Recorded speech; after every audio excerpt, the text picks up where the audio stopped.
ہم وہی کہیں گے جو ہمارا دین ہم کو بتاتا ہے، عمل کرو تو تمہارا بھلا ہے۔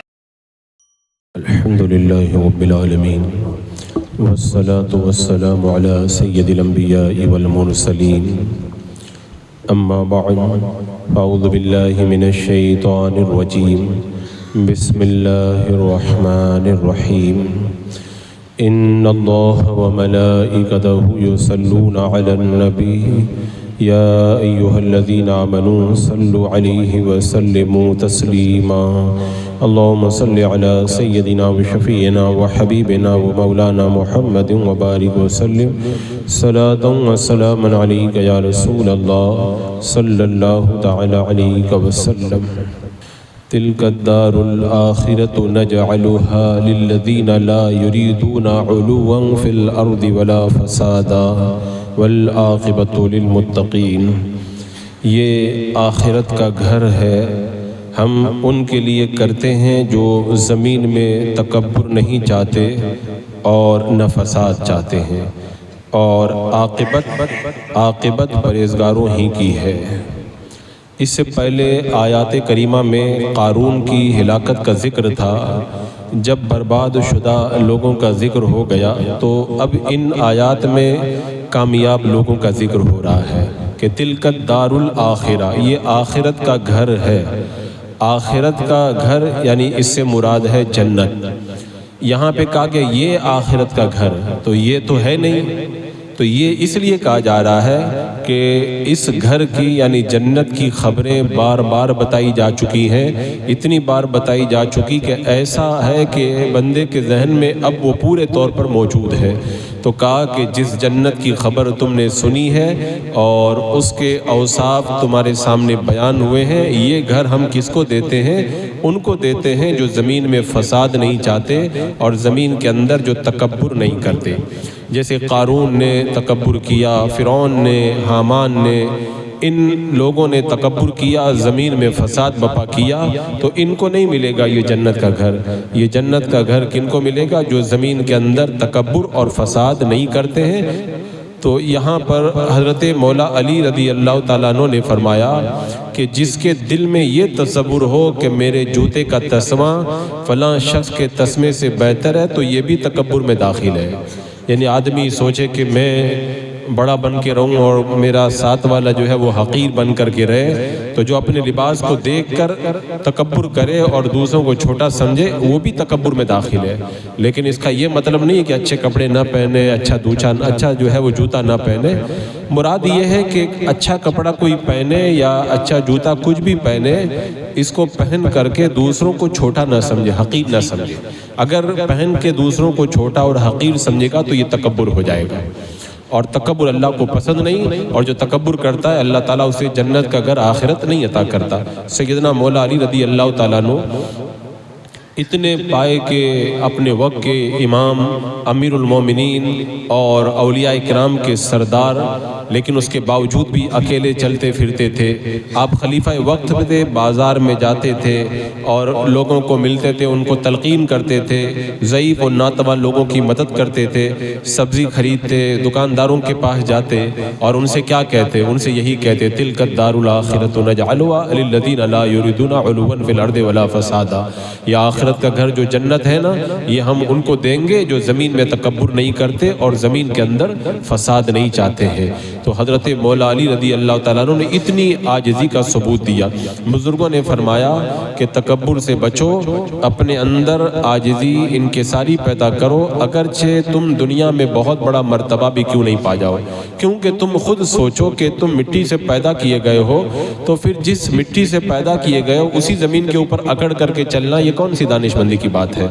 اور فرمایا کہ عابد و زاہد بنو، لیکن اگر کوئی عابد و زاہد بن کے تکبر کرے، اپنے آپ کو بڑا نیک اور پارسا سمجھے، دوسروں لوگوں کو چھوٹا سمجھے، تو پھر اس کے اندر کوئی بھلائی اور کوئی خیر نہیں ہے۔ ایک بار ابلیس سے کسی نے پوچھ لیا، ابلیس کو دیکھا تو پوچھ لیا کہ اے ابلیس مجھ کو نصیحت کرو۔ کوئی نصیحت تو اللہ والوں سے لی جاتی ہے نا، اس نے ابلیس سے کہہ دیا کہ مجھ کو نصیحت کرو۔ تو اب ابلیس نے نصیحت کیسی کی؟ ابلیس نے کہا کہ انا مت کہنا، یعنی اب میں مت کرنا، تکبر مت کرنا، ورنہ جیسا میں ہو گیا ہوں ویسے تم بھی ہو جاؤ گے۔ میں نے تکبر کیا تو میں برباد ہو گیا، اور جو تکبر کرے گا وہ بھی برباد ہو جائے گا۔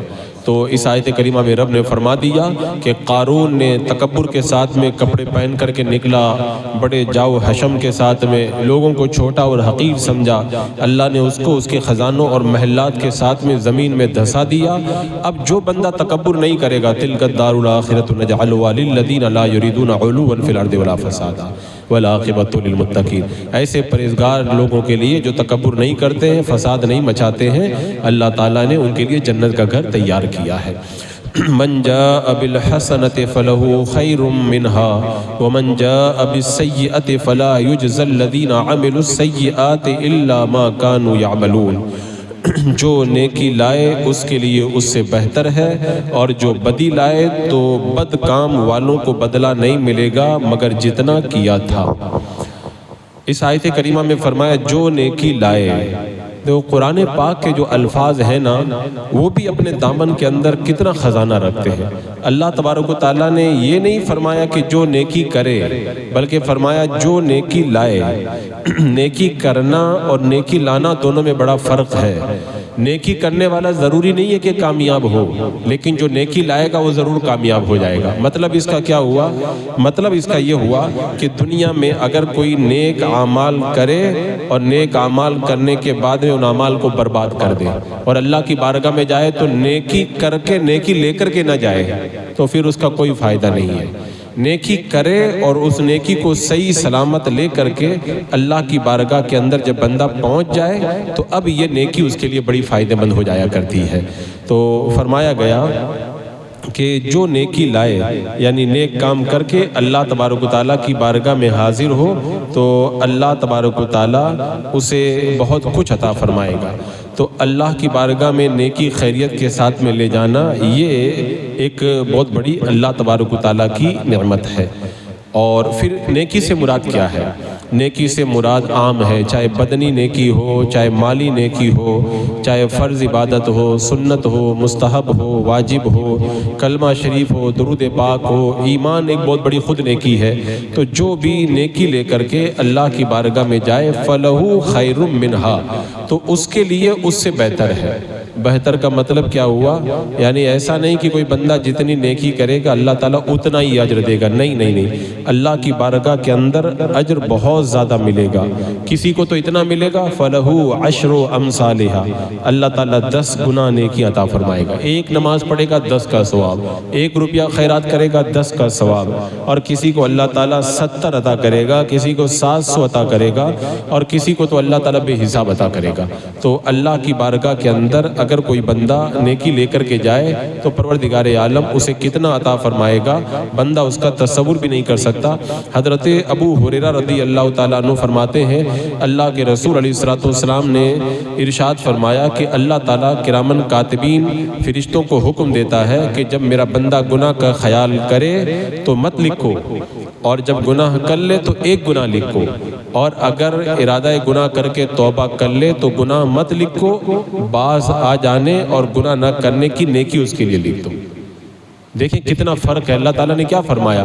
نیکی کرے گا تو زیادہ ملے گا، اور بدی کرے گا تو جتنا کیا اتنا ہی ملے گا۔ تو نیکی کا ارادہ کیا، نیکی مل گئی، کر لیا اور مزید نیکیاں ملی، اور گناہ کا ارادہ کیا تو گناہ نہیں لکھا جاتا ہے، بلکہ گناہ کا ارادہ کرنے کے بعد توبہ کر لے تو بھی نیکی مل جاتی ہے کہ گناہ کو چھوڑنے کے لیے اس نے ایک نیکی کر لی گناہ کو چھوڑ کر کے۔ اور پھر اللہ تعالیٰ کبھی 10 گنا دیتا ہے، کبھی 700 گنا دیتا ہے، اور کبھی اتنا دیتا ہے کہ بندہ اس کا تصور بھی نہیں کر سکتا۔ اچھا، یہاں پہ جو یہ فرمایا گیا فَلَا يُجْزَى إِلَّا مِثْلَا، گناہ جتنا کرے گا اتنا ہی ملے گا۔ تو جو بندہ گناہ لے کر کے اللہ کی بارگاہ میں جائے گا، دیکھو یہاں پر بھی وہی بات ہے، اللہ نے یہ نہیں فرمایا گناہ کرے، بلکہ کیا فرمایا؟ گناہ لے کر کے جائے۔ تو اگر کوئی گناہ کرے اور گناہ لے کر کے نہ جائے، توبہ کر کے چلا جائے، تو پھر اللہ تعالیٰ اس کو معاف فرما دیتا ہے۔ تو اگر اللہ تعالیٰ مومن گنہگار کو معاف فرما دے تو یہ اس کا کرم ہے، بلکہ اللہ تعالیٰ نے تو یہاں تک فرمایا فَأُولَٰئِكَ يُبَدِّلُ اللَّهُ سَيِّئَاتِهِمْ حَسَنَاتٍ، اگر کوئی نیکی، اگر کوئی جو ہے وہ گناہ کرے اور اللہ کی بارگاہ میں توبہ کر لینا، اللہ تعالیٰ کرم فرما دینا، تو اس کے گناہ بھی نیکیوں میں اللہ تعالیٰ تبدیل فرما دیتا ہے۔ اور اگر کوئی دنیا ہی میں اپنی نیکیوں کو برباد کر دے یا کوئی گناہ گار دنیا کے اندر ہی رو پیٹ کر کے توبہ کر لے، اللہ کی بارگاہ میں نہ نیکی لے کے جائے نہ گناہ لے کے جائے، تو پھر نہ اس کو اجر ملے گا اور نہ اس کے اوپر وبال پڑے گا۔ یہاں پر ایک چیز اور بھی ہے، جو نیکی ہے وہ دنیا ہی میں بندہ کر سکتا ہے، اسی لیے قبر میں پہنچ کر یا قیامت میں اٹھ کر کے کوئی نیکی نہیں کر سکے گا، کیونکہ نیکی کا وقت نکل گیا۔ اسی لیے جب ہمارے کسی شخص کا انتقال ہو جاتا ہے تو جس کو دفن کیا جاتا ہے، زندوں کی طرف سے وہ ایصال ثواب کی آس لگا کر کے بیٹھتا ہے کہ کوئی قرآن پڑھے اس کو ثواب پہنچائے، کیونکہ خود تو قرآن پڑھ نہیں سکتا اور خود اس کو ثواب مل نہیں سکتا۔ اور اللہ تعالیٰ کی رحمت اس کے غضب پر غالب ہے کہ اللہ تعالیٰ نیکی پر کئی گنا اجر عطا فرماتا ہے، لیکن کوئی گناہ کرے تو اللہ تبارک و تعالیٰ اس کو ایک ہی گناہ کا وبال دیتا ہے، ایک سے زیادہ اس کے لیے گناہ نہیں لکھے جاتے۔ اور ایک چیز اور بھی ہے، ایک نیکی پر 10 کا وعدہ، یہ حد نہیں ہے بلکہ یہ کثرت کو بتانا ہے۔ 10 بھی دے سکتا ہے اللہ، 20 بھی دے سکتا ہے، کیونکہ اگر اللہ تعالیٰ ایک نیکی کا بدلہ ایک ہی دینا تو ہم لوگ برباد ہو جائیں، کیونکہ ہم لوگ نیکیاں کم کرتے ہیں، گناہ زیادہ کرتے ہیں، تو ایک نیکی پر ایک ثواب ملے، ایک گناہ پہ ایک عذاب ملے تو گناہ تو زیادہ ہو جائیں گے، ہم لوگ برباد ہو جائیں گے۔ لیکن اللہ تعالیٰ کا یہ کرم ہے کہ گناہ ایک کرتے ایک عذاب، اور اگر نیکی ایک کرتے تو 10 70 700 بے حساب مل جاتا ہے۔ تو اس کی وجہ سے ہمارے گناہ جو ہیں وہ کم ہو جاتے ہیں اور نیکیاں بڑھ جاتی ہیں، اور ہمارے لیے جنت میں جانے کا راستہ صاف ہو جاتا ہے۔ اور کیونکہ ایک بات اور بھی ہے، نیکیاں اگر ہم نے کی اور کسی کا حق دبایا تو قیامت کے میدان کے اندر پھر جن کا حق ہم نے دبایا تو ہماری نیکیاں لے کے چلے جائیں گے، تو ہم لوگ تو برباد ہو جائیں گے۔ تو اللہ تعالیٰ ایک نیکی کے بدلے میں کئی اجر عطا فرماتا ہے، تاکہ قیامت میں اگر کوئی ہماری نیکی لے کر بھی چلا جائے تب بھی اللہ تعالیٰ کے فضل سے جو ایک کے بدلے میں 10 20 50 100 ملی تھی، اس کی وجہ سے ہماری نیکیاں بچ جائیں اور ہم لوگ جنت میں جانے کے لائق ہو جائیں۔ ایک حدیث پاک ہے، حضرت ابو قتادہ رضی اللہ تعالیٰ عنہ سے، حضرت قتادہ رضی اللہ تعالیٰ عنہ سے روایت ہے، میرے آقا صلی اللہ علیہ وسلم نے ارشاد فرمایا، اعمال 6 طرح کے ہیں، 2 عمل واجب کرتے ہیں، 2 عمل اجر کو بڑھاتے ہیں اور 2 عمل برابر کر دیتے ہیں۔ کیا مطلب؟ یعنی جو 2 عمل واجب کرتے ہیں وہ 2 عمل یہ ہیں، جو شخص اللہ سے اس حال میں ملاقات کرے کہ اس نے اللہ کے ساتھ کسی چیز کو شریک نہیں کیا، وہ جنت میں داخل ہوگا، ایک چیز، اور جو شخص اللہ کے ساتھ اس حال میں ملاقات کرے کہ اس نے شرک کیا تو وہ جہنم میں داخل ہوگا۔ تو یہ 2 چیزیں، ایمان جنت کو واجب کر دیتا ہے اور کفر و شرک جہنم کو واجب کر دیتا ہے۔ اس کے بعد میں 2 عمل ایسے ہیں جو اجر کو بڑھا دیتے ہیں، وہ کون سے ہیں؟ جو مسلمان اللہ کی راہ میں خرچ کرے تو 1 روپیہ خرچ کرے اللہ تعالیٰ 700 گنا اجر عطا فرماتا ہے، جو اپنے گھر والوں پہ خرچ کرے اللہ تعالیٰ 1 کا 10 گنا اجر عطا فرماتا ہے۔ یہ 2 عمل ایسے ہیں جو اجر کو بڑھا دیتے ہیں۔ اب 2 عمل ایسے ہیں جو برابر کر دیتے ہیں، وہ کون سے؟ وہ یہ ہے، ایک بندہ نیکی کا ارادہ کرے مگر نیکی کرے نہیں، خالی ارادہ کرے تو اس کے لیے 1 نیکی لکھ دی جاتی ہے، اور جو بندہ برائی کا ارادہ کرے پھر اس برائی کو کر لے تو 1 برائی لکھ دی جاتی ہے۔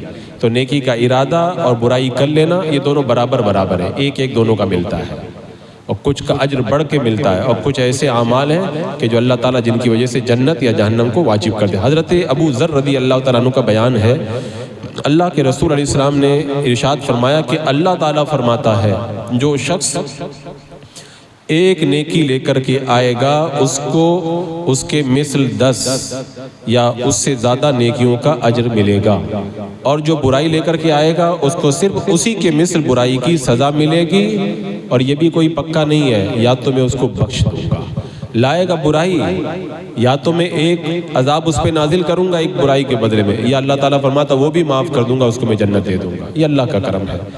اور پھر فرماتا ہے جو 1 بالشت میرے قریب ہوتا ہے میں 1 ہاتھ اس سے قریب ہو جاتا ہوں، اور جو میرے 1 ہاتھ قریب ہوتا ہے میں 4 ہاتھ اس سے قریب ہو جاتا ہوں، اور جو میرے پاس چل کر کے آتا ہے میں دوڑ کر کے آتا ہوں، اس کے پاس میں آتا ہوں، اور جو شخص روئے زمین کے برابر گناہ لے کر کے میرے پاس آئے لیکن اس نے اگر شرک نہیں کیا ہے تو میں اتنی ہی مغفرت کے ساتھ میں اس سے ملاقات کروں گا، میں اس سے دیکھو رب کا کتنا کرم ہے، بندہ اتنا کرتا ہے اللہ اس کو بے حساب دے دیتا ہے۔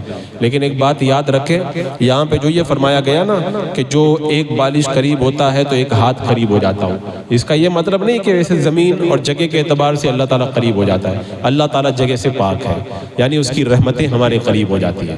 ہم چل کر کے جاتے ہیں اللہ کی بارگاہ میں تو رب نے فرمایا میں دوڑ کے آتا ہوں، تو یہ مطلب نہیں کہ اللہ تعالیٰ دوڑتا ہے، معاذ اللہ دوڑنے سے پاک ہے، وہ تو چلنے پھرنے سے پاک ہے، وہ تو اس کی شان ہی بڑی نرالی ہے اور بڑی جو ہے وہ عظیم شان ہے اس کی۔ مراد یہ ہے کہ تم تھوڑا سا میری بارگاہ میں آتے ہو نا، چل کے آتے ہو نا، میری رحمتیں آگے بڑھ کے تمہیں اپنی گود میں لے لیتی ہیں، تو اللہ کی رحمتیں تمہیں اس طرح تھام لیتی ہے۔ حضرت ابو ذر رضی اللہ تعالیٰ عنہ بیان کرتے، میں نے عرض کیا یا رسول اللہ مجھے آپ وصیت کریں، تو اللہ کے رسول علیہ السلام نے فرمایا جب تم کوئی گناہ کرو تو اس کے فوراً بعد میں نیک کام کر لو تاکہ وہ نیک کام اس گناہ کو مٹا دے۔ میں نے عرض کیا یا رسول اللہ صلی اللہ علیہ وسلم کیا لا الہ الا اللہ بھی نیکیوں میں سے ہے؟ آپ نے فرمایا یہ تو بہت فضیلت والی نیکی ہے، بڑی افضل نیکی ہے یہ تو بندہ اگر گناہ کرے نا تو لا الہ الا اللہ پڑھتا رہے تاکہ گناہ مٹتے چلے جائیں۔ اور ایک بات اور یہ بھی یاد رکھیں، اللہ تبارک و تعالیٰ نے جو فرمایا کہ اللہ تعالیٰ اس کو اجر زیادہ دیتا ہے، زیادہ کا مطلب کیا ہے؟ اس زیادہ کا مطلب بھی سمجھ لیں، کیونکہ اگر ہم لوگ احد پہاڑ کے برابر سونا خرچ کر دیں اور اللہ کے رسول کا صحابی ایک مٹھی جو دے دینا، ہم اس ایک مٹھی جو کے برابر بھی نہیں ہو سکتے۔ وجہ کیا ہے؟ یعنی اجر میں جو زیادتی ہوتی ہے وہ الگ الگ مرتبے کے اعتبار سے ہوتی ہے۔ مثلا ایک بھوکے کو کھانا کھلانا یہ نیکی ہے، لیکن اگر کروڑپتی آدمی کسی بھوکے کو کھانا کھلائے گا تو یہ کیا ہو گیا؟ سمندر میں سے ایک قطرہ نکلا۔ اور اگر کوئی لکھپتی آدمی بھوکے کو کھانا کھلائے گا تو اس نے ایک پیالہ نکال کر کے دیا سمندر میں سے۔ اور اگر کوئی شخص کسی بھوکے کو کھانا کھلائے اور اس کے پاس کچھ بھی نہیں ہے، وہی کھانا تھا اور کچھ بھی نہیں تھا، وہی اٹھا کے اس کو دے دیا، تو وہ تو ایسے ہی ہو گیا جیسے کروڑپتی نے اپنا پورا مال اٹھا کر کے دے دیا کسی کو۔ تو کل خزانہ اس کا یہی تھا۔ تو اللہ تبارک و تعالیٰ اسی طرح بندوں کو اجر عطا فرماتا ہے کہ جو جس اعتبار سے مرتبے کا ہوگا، کروڑپتی 1 روپیہ دیتا ہے تو اس کو الگ اجر ملے گا، لکھپتی دیتا ہے اس کو الگ اجر ملے گا، کسی کے پاس روٹی 1 روٹی تھی، پوری روٹی اللہ کی راہ میں دے دی، اس کو اللہ تعالیٰ کتنا عطا فرمائے گا۔ تو یہ ہر ایک کے الگ الگ جو ہے وہ مرتبے کے اعتبار سے اللہ تبارک و تعالیٰ اجر عطا فرماتا ہے۔ تو اس آیت کریمہ میں رب تبارک و تعالیٰ نے یہ ارشاد فرمایا کہ جو نیکی لائے اس کے لیے اس سے بہتر ہے۔ ظاہر سی بات ہے کرنے والا بندہ ایک ناتواں بندہ ہے، دینے والا پروردگار بڑا عظیم پروردگار ہے۔ تو جب ہم جیسے گندے نکمے کچھ کریں گے تو کریم دے گا تو اپنی شان کے مطابق دے گا۔ تو جو نیکی لائے اس سے بہتر اس کے لیے ہے، اور جو بدی لائے تو بد کام والوں کو بدلہ نہیں ملے گا مگر جتنا کیا ہے۔ اللہ تعالیٰ ایک کے بدلے میں 2 عذاب نہیں دیتا، جتنا گناہ کیا ہے اتنا ہی وبال اس کے اوپر پڑتا ہے۔ تو پتہ چلا کہ جو لوگ برائی کا ارتکاب کرتے ہیں انہیں برائی کے برابر ہی سزا ملے گی، اس سے زیادہ اللہ تعالیٰ سزا نہیں عطا کرے گا، کیونکہ اللہ تعالیٰ بندوں پر ظلم نہیں کرتا، وہ ظلم کرنے سے پاک ہے۔ بسم اللہ الرحمن الرحیم۔ اللہم صلی علی سیدنا مولانا محمد وبارک وسلم، صلاۃ و سلام علیک یا رسول اللہ، یا اللہ یا رحمان یا رحیم العالمین۔ اپنے محبوب کریم صلی اللہ تعالیٰ علیہ وسلم کے صدقے میں اعمال صالحہ کی توفیق عطا فرما، ہر گناہ ہر برائی سے محفوظ و معمون فرما، ایمان پہ زندگی ایمانی پر خاتمہ نصیب فرما۔ ربنا تقبل منا انک انت السمیع العلیم وتب علینا انک انت التواب الرحیم۔ ان اللہ وملائکتہ یصلون علی النبی یا ایھا الذین آمنوا صلوا علیہ وسلموا تسلیما۔ اللہم صلی علی سیدنا و شفیعنا و حبیبنا و مولانا محمد وبارک وسلم، صلاۃ و سلام علیک یا رسول اللہ۔ سبحان ربک رب العزت عما یصفون وسلام علی المرسلین والحمد للہ رب العالمین۔